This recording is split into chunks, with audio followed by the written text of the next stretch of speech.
the following season was always going to be difficult, and it was. I think a couple of things that stick in my mind from that is the cup success, the 2-leg victory over West Ham, and then the game against Tottenham, a couple of league games against Manchester City, and in the end, I mean, I've obviously worked in football 20 odd years, and you have a lot longer. Never knowing a season like that in terms of injuries, with all the key players that we were missing for different parts of that season.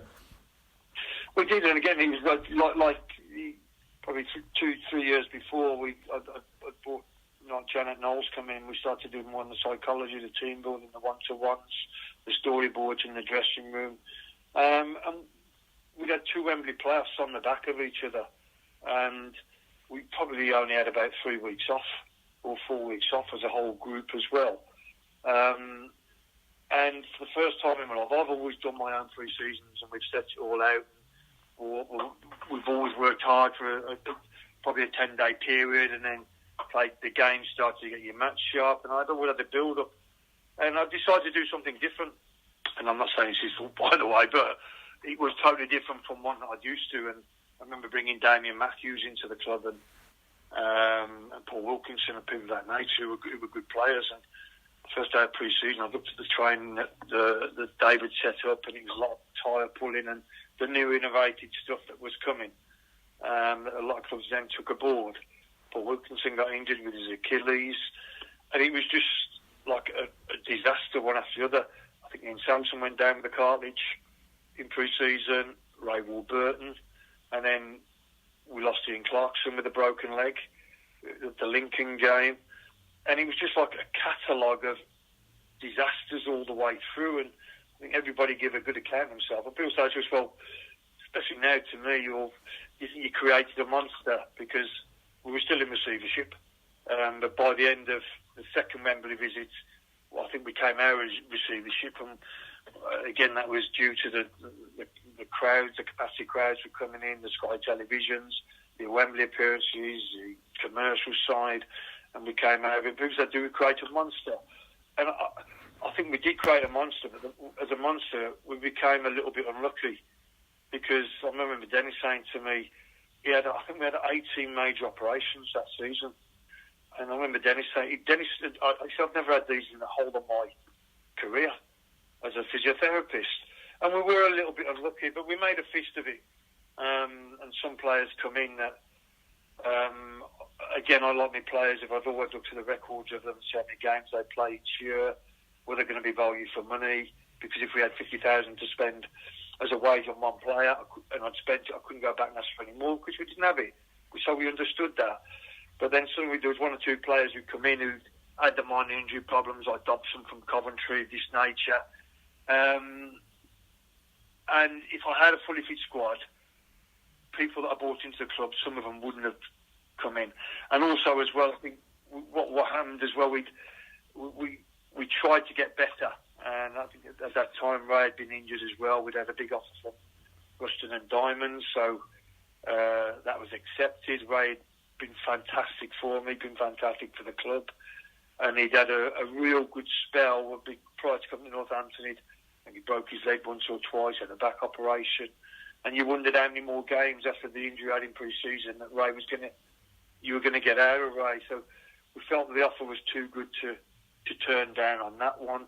But what we did have is we could have done with Ray Warburton and the John Gales that later on in the season, because they had the heart and they had the spirit. Where the players that we brought in, some of them belated, we had to bring in because of the injuries we had.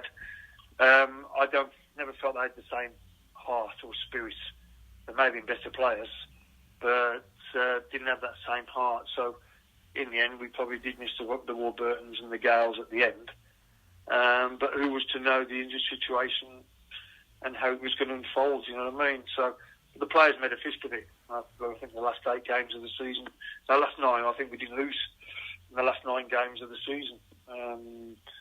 But it wasn't to be on the last day. So that was a bit of a disappointment after the 2 years previously.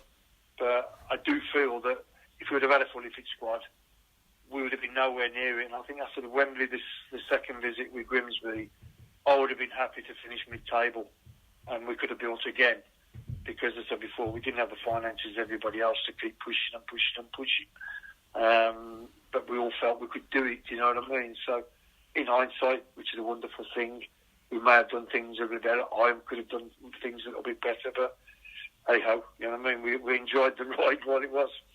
It was a fantastic ride for 4.5 years, and I'm sure it gave supporters memories that they'll cherish forever and wouldn't have dreamed of when you walked in that day in January 1995.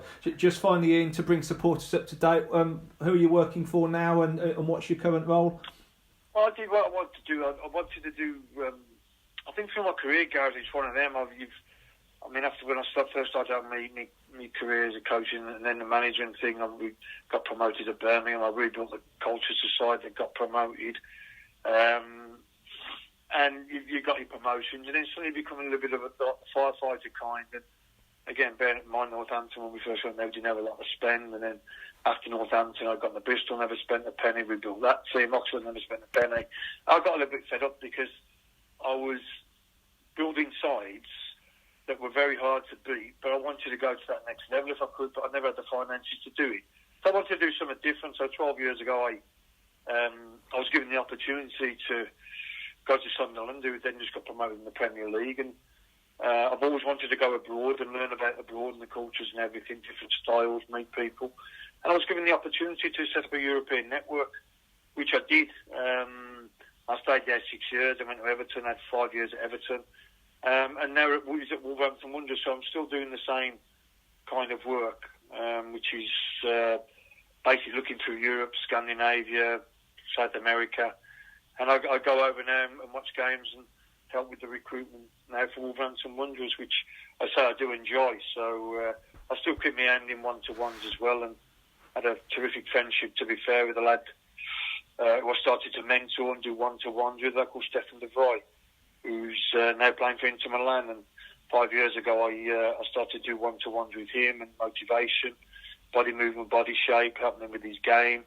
Got invited out to the 2015 World Cup with Holland, with Stefan, and still speak to him now and help him with parts of his game. And that gave me great pleasure because during the World Cup, he got voted the best defender at the World Cup 2015. And that was nice to help someone again, a younger player, help develop his game who was struggling at the time, and basically gain quick faith in me within 6 months. So I still do a lot of one-to-ones, and I enjoy that as well.